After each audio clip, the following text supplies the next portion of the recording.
Snute GuMiho, if I'm going to be honest with you guys. I think this could be a really, really cool match. So let's see what happens. As we have down to the bottom left-hand side from Team Liquid, the blue Zerg player, it is Snute. And currently 2-0 in this group. Now Red Terran to the top right-hand side, it is GuMiho. We're having a good time. I think I've asked you that like 3 times already. So let me ask you guys something different. What could we ask? Who do you guys think is going to come out of this group? Do you think GuMiho is obviously looking pretty good? Do you reckon Hossam can make a comeback in his next couple of series? Do you reckon Snute's going to come out and just blow us all out of the water and just win this group 3-0? I want to hear what you guys are thinking in terms of how the group is going, who you think can win this group and more, guys. So do let me know. Keep me updated. Always interested to see what you guys in the chat have to say. Don't forget, if you're enjoying the stream, there's a little button just above the stream nowadays, which is the follow button. That lets you see when we go live in the future with more StarCraft 2 content. If you're unaware of what this channel is, we cast StarCraft 2 pretty much every single day. Whether it's the Lathan Cup, the SGL Cup, one of our own cups, the WardiTV Christmas Invitational, or other events we run, such as the WardiTV Team League. You know, we cast pretty much every single day here on the channel, high level StarCraft 2. So if you're enjoying it, hit that follow button, and you can come back and see more in the future. And don't forget as well, if you're really enjoying, you want to support the stream, there's so many ways you can do so as well.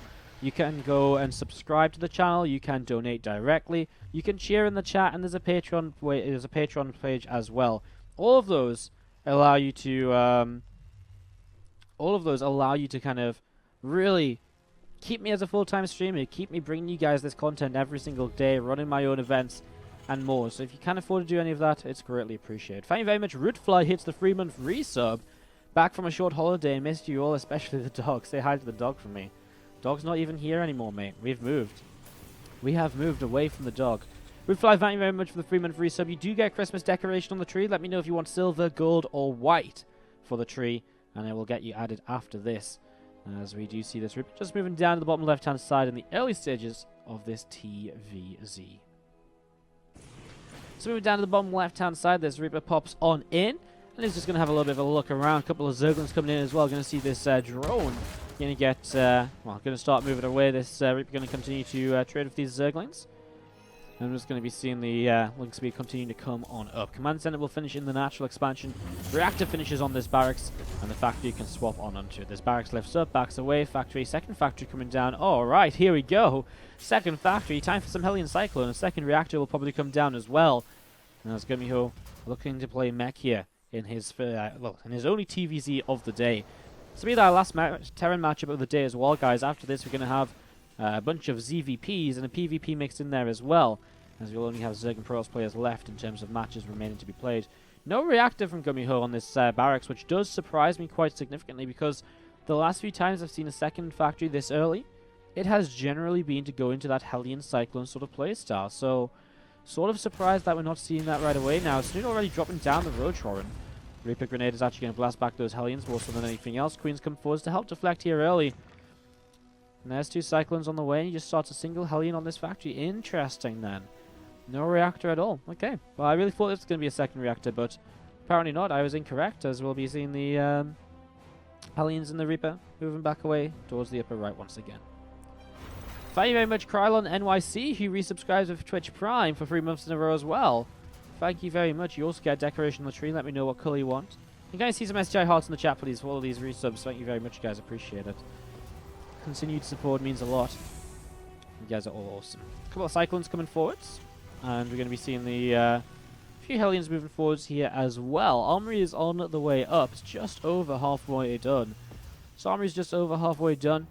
And we're going to be seeing these units from GuMiho continuing to move down to the south side. A few Roaches are on the way up, actually, here from Snute already. So he's got a lot of Lings and Roaches.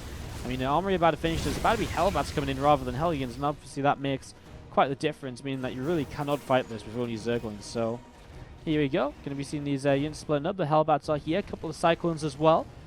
You're going to see a couple of SCVs already going down. A couple of Lings counterattacking. Are they going to get this Hellion kill as well? They will. Very effective units over there already. As here we go. Going to have Lings and Roaches starting to move on forwards. These Hellbats, well, how much damage can they do? The Cyclones especially actually the real damage dealers here. But I feel as though Snute's prepared for this in plenty of time. He's dealt with this so easily. Very solid hold here by Snute. As this Last Cyclone does manage to just about sneak away. GuMiho going to get away up towards the upper right-hand side of the map with this last Cyclone, but a good hold by Snute. And he's actually going to keep on counterattacking. Lings and Roaches coming across the map right now, looking to get further damage done. So here we go. More of these units looking to try and see what they can... I mean, there's more and more Cyclones coming out, though, and that's maybe the issue. Just too many Cyclones for Snute to maybe really move on through this. And he is going to turn around and back away for now.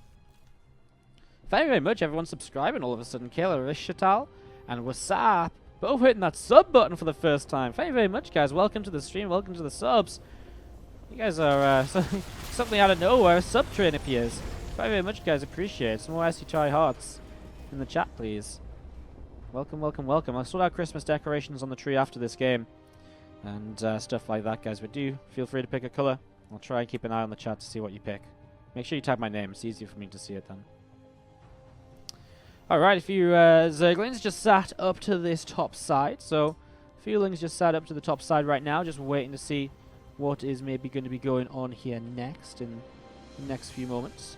See if they can run by. I mean, the run bys are always something that are very powerful, especially in the when playing against mech or anything that's... I mean, I say when anything that's slow moving, but honestly, this isn't really a slow moving army. You know, Hellbat and Hellion Cyclone is actually a pretty fast-moving army. You can see here, Snute is just not going to find his way into that. So good response by GuMiho to actually just leave a few units behind, sort of expecting what was going to be going on there. A few Ravagers, sorry, going to throw up some piles into the air.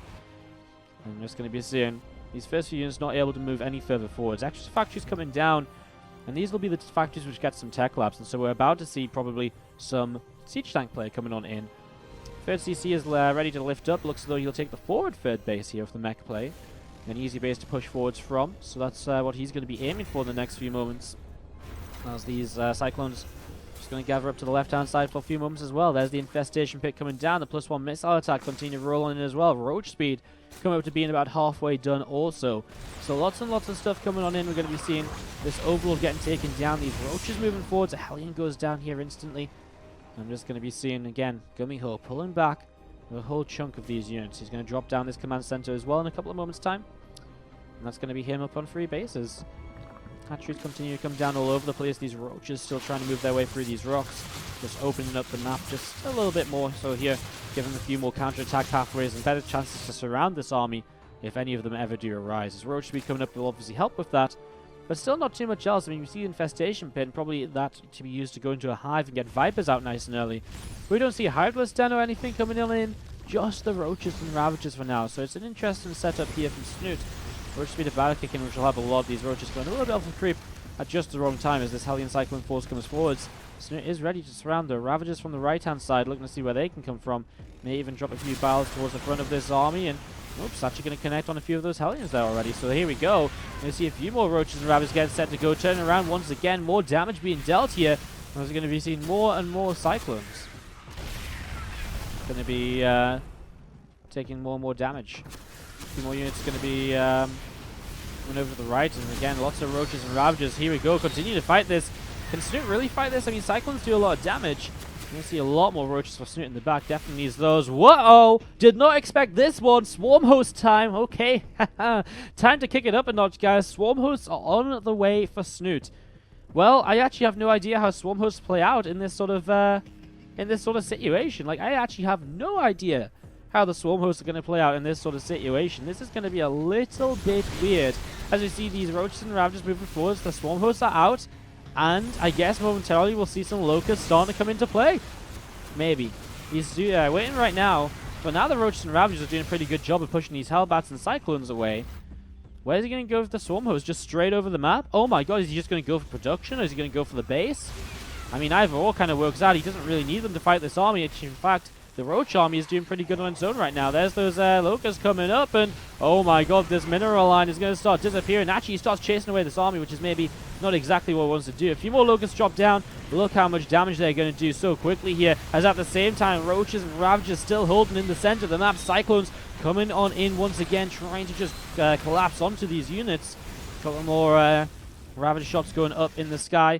And actually, a few of these Storm Hosts having to pull back here, as these Cyclones still trying to push on forwards, trying to clean up a couple more of these Roaches now. A little bit more damage being done, a couple more corrosive bar shots going up into the sky here.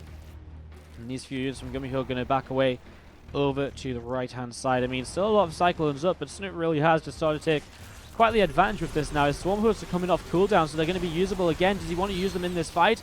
Probably, no, he does use them. It's interesting because honestly the Cyclones are very mobile, so the Swarm Hosts will struggle. The Locusts will struggle to kind of catch up and not just be carried away, but they do drop down, and they are going to just pick up a bunch of the Cyclones to the south of this. And GuMiho is just going to start losing every single Cyclone in this army. So much Road Ravager left over. And Snute is going to make the Swarm Hosts work out in game number 1 of this best of 3. Beautiful play by Snute. Super, super different from what you might expect. And, well, Roaches and Ravagers just going to keep on coming up this side. Going to see a few more Ravagers morphing on in. Getting ready to go once again. Maybe a few corrosive battles down onto his base. There's the GG. Snute is going to take it. Game number 1 goes his way. Delay jumping into this. Let's see what happens. Gold says WardiTV. Let me get that one out then. And get that written. We'll put it on the tree after this game. Let's introduce our players then. To the bottom right-hand side of the map, it is going to be our teal Terran player down a game in this best of 3 series. It is GuMiho. And to the top left-hand side, the red Zerg player from Team Liquid. It is Snute. So you sub and get your name, and your name goes on the tree. What is this? So childish? Well, you don't have to enjoy it. You don't have to have your name on the tree. It's just something fun for the spirit of Christmas. It's just one of those fun little things. Imagine that, having some fun on a stream. So childish. Alright. So, setting up into game number 2. Thank you very much for the donation, by the way, as well, coming in. Stig donates $5. This guy's been on a crazy roll of donations this week. This week, I think he's donated like 4 or 5 times. So thank you very much, Stig. Can you get some STI hearts in the chat? And thank you very much, Stig, for his $5 donation. He says, let's go, Snute. Alright, well, let's go, Snute. Here's our red Zerg to the top left-hand side, looking to see how things are going to be going here for him in the next few moments. And as we're just going to be seeing an Overlord on the way up currently. Hatchery coming down. Hatch gas pool. Crossbone Whirlwind. This could indeed be an interesting game. A longer game as well at that. So, see how this is going to go. What's the unfortunate poster behind the Christmas tree? The poster behind the Christmas tree is Anna from Overwatch. She is sat behind the tree currently. So, she is hiding away. Snute is really playing well lately, and he took down Ufilmal in the Corsair Cup finals last night, 3 games to 1. Took him down somewhere else as well recently, can't remember where. Ufilmal will be playing tomorrow in Group C of the competition as well, guys. If you are looking forward to some Terran and Zerg players, then tomorrow is your day. Lambo, Ufilmal, Impact, and Optimus. Going to be a really fun day of games. And also on Thursday, we're going to be starting an hour later because we'll be casting the OSC Global All-Stars in the morning. And then we'll start this event at 2 PM CET, and we will go into the matches which will involve... who do you have on Thursday? Sorry, let me remember. Mana, Keen, Namshar, and Hush. So it's going to be a couple of Protoss players, a Zerg and a Terran on Thursday. So that's all going to be going on. Lots of action here in the WardiTV Christmas Invitational this week, and our playoffs will be on Friday. Already on those playoffs, alive and sort of from yesterday. And of course, 2 more players will join him today. Snute, GuMiho, Billu, or Harston. 2 of those guys will be joining them today. As we see these couple of Hellions coming in towards the center of the map here initially. Openings are once again kind of factory based from GuMiho, but it's not a second factory this time around. It is going to be a starport coming down. And it is going to be Cloak Banshee based opening. So Hellion Banshee in these early stages from GuMiho right now. A couple of units just going to be working their way through the hatchery. So a couple of units moving their way through the hatchery, and we're just going to be seeing Snute is moving down the south side with this Overlord. Got more Hellions coming up here as well. I mean, obviously, he might add on the armory very soon as well, GuMiho, and kind of go for the Hellbat Banshee attack, especially if he wants to try and play mech again. Cross spawns mech on Whirlwind is interesting because it feels as though it just gives the Zerg so much time, so much position to work with. Counterattacks can be very powerful. They can set up so many flanks on this very wide open map, you know. So I don't think that's necessarily something which is going to be brilliant for our Terran player, if he really wants to try and play mech in this. Already Roach is on the way up as well from Snute. He's getting very well prepared to deal with any sort of aggression in the very near future.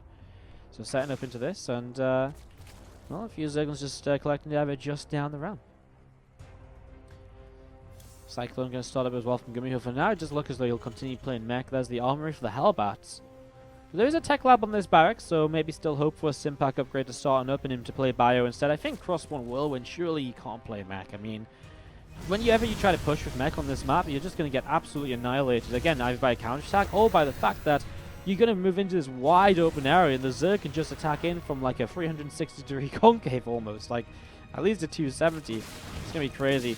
No spores ready just yet, so the first Banshee already picking away at 4 or 5 drones. This Banshee taking a little bit more damage as well. There's another Spore Crawler coming up just behind this hatchery now. And we're going to be seeing this Banshee continue to work its way through this Queen. So a little bit more damage being done here. We're going to see the screen actually turn around and continue to fight the Banshee. A little bit more damage being done.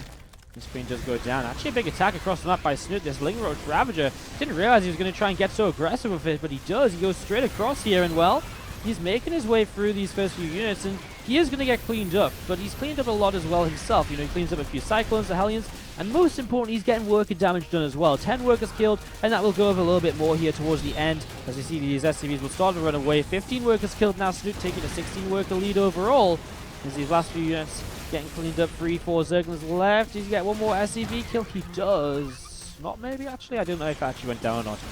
Either way, it's Snute on 50 workers against the 27 of our Terran player. And GuMiho. But he still has double Banshee up. He has more Banshees making. He is investing into the +1 vehicle weapon upgrade, so he is going to be playing mech here as the game goes on.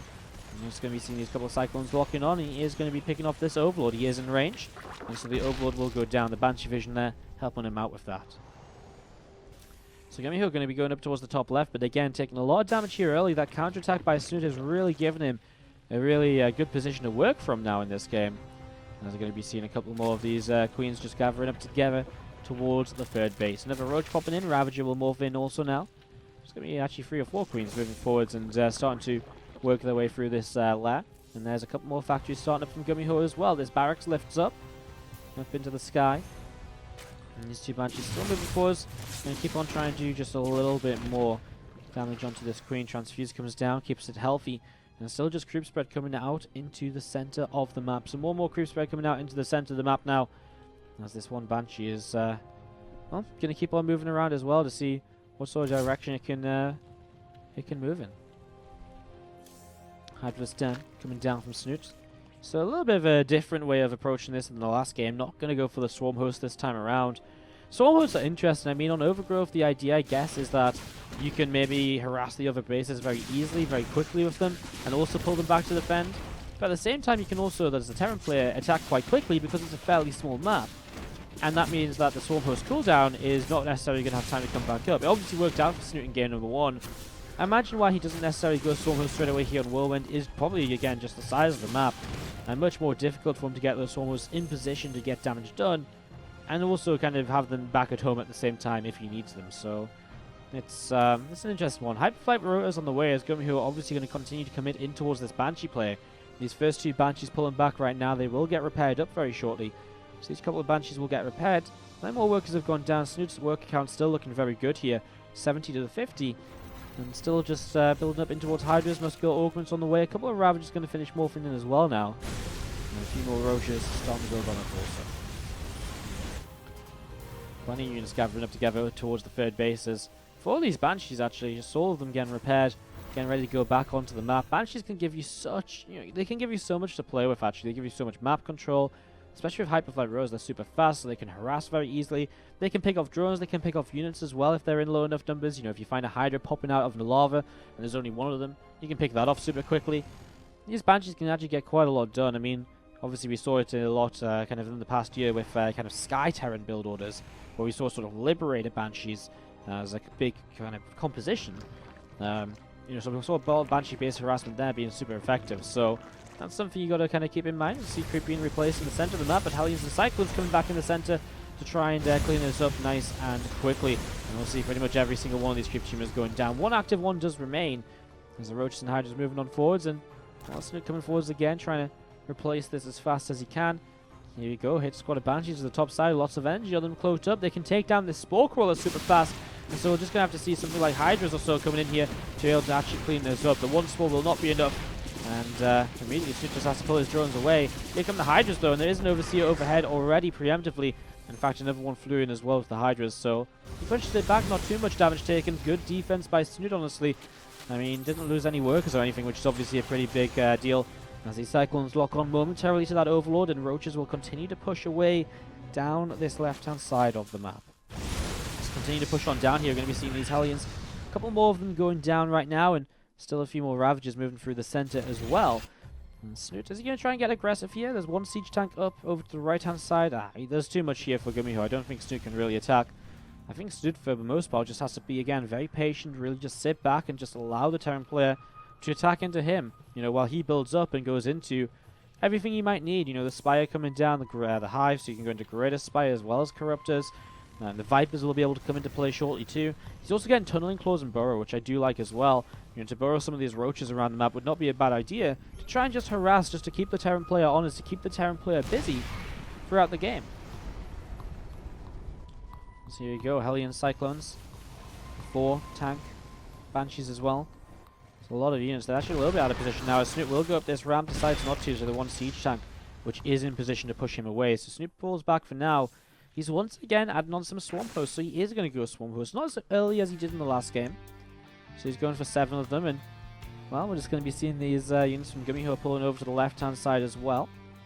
4 phases just finished for him, and this is where the Terran player starts to spread out a little bit more thinly, and it is that opportunity now, maybe, for Snute to find an opportunity to attack on in. You can see a couple of these change engines dropping down, continue to move forwards, down towards the lower right-hand side. Nice network coming up here as well. It's about halfway done already. As you can be seeing, one drone getting picked off there right away. And here you go, the rest of these units still setting up and getting ready to keep moving down this direction. Roaches and Hydras collecting together to the left. We're going to see this Overlord here on the right-hand side, going to be picked away at pretty quickly. As these Locusts will drop down. Yeah, siege tank kill, that'll be about it. I mean, when the entire army is here, those Locusts will disappear very quickly. As you see the Banshees again moving around. Double Spore, triple, actually quadruple Spore in this base. Needs to make sure they're still in the right positions though. They need to make sure they can all fight the Banshees at the same time. For example, over here, that's not quite happening. Queen's coming in though, and we'll be able to help out a lot with that. And now the Banshees do back away. But still, that hit squad of Banshees is something that is a big threat in the game. And something that Snute always has to keep his mind on. And something which could do a lot of damage if he neglects to respond to it effectively. Now the Banshees will actually back away completely towards the kind of Terran side of the map, so that's interesting. +2/+2 coming in for our Terran player. Just the attack upgrade still from Snute right here. No Carapace upgrades at all. I wonder if he starts going into those after his attack upgrades finish up. He's getting the +1 flyer attacks, which means he didn't build the Greater Spire here initially. So just getting flyer attacks, just getting ready to deal with the air army with Corruptors if he needs it. Locust's going to come down again. Again, they don't really do too much here because they just fly straight into the main army of the Terran player. So, straight into the main army once again. I like this. Nidus Network's going to start coming up around the map. There's this sort of mobility which can just give Snute a little bit more to work with. You know, if he pops up over here with a few units and can start picking away at a few SCVs, that's going to be annoying. And if it's Roaches as well and they can burrow and, you know, continue to do damage and, you know, tunneling claws around the map, that's also going to be very frustrating as well. More Roaches are popping out back at home, actually, because this mech army is advancing forward. Snute has been caught a little bit off guard. He's allowed himself to be pushed all the way back. He isn't going to necessarily be able to kind of get the flank we've been talking about in terms of being able to play against mech on this map, where you may want to try and engage it in the middle of the map. He's going to be forced to engage it on his own side. The Locusts are going to drop in, and this is going to be the point at which Snute attacks, but I mean, he's just out of position with his units on the left-hand side. 29 Mutalisks on the way, though. And, well, you know what? 40 Mutalisks on the way. Well, you know what? There isn't actually anything really here to deal with Mutalisks. Like, the Banshees don't deal with Mutalisks. This 1-4 will not deal with 42 of them. And the 2 Cyclones will not be enough either. So, actually, this Mutalisk tech switch is going to be absolutely huge. The Hive over here is going to get taken down. But here, the Mutalisks already working their way through the 4. And, again, the fact there's 44 of them. I mean, this is one of the negatives across one whirlwind, right? The Zerg player just gets so long to build up whatever he wants. And this is an expensive army, of which pretty much every unit will go down. All the tanks will go down. The Hellions will get away. He has killed the Hive. That's the one thing he's been able to kill with this. But that's about it. Doesn't even get this upper right-hand base. 18 drones killed. GuMiho loses a lot of his army, and really, again, he just does not necessarily have enough to defend right now. This counterattack is going to be huge. He's going to pick away at least one of these bases.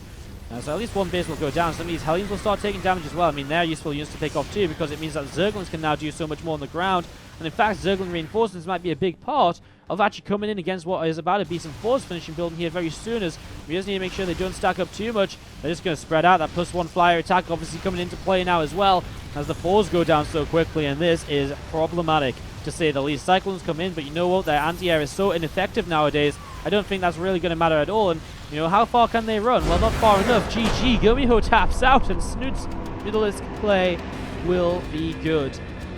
Did not really expect the Mutalisk remax. Didn't think of that one as an opportunity for Snute here, really, until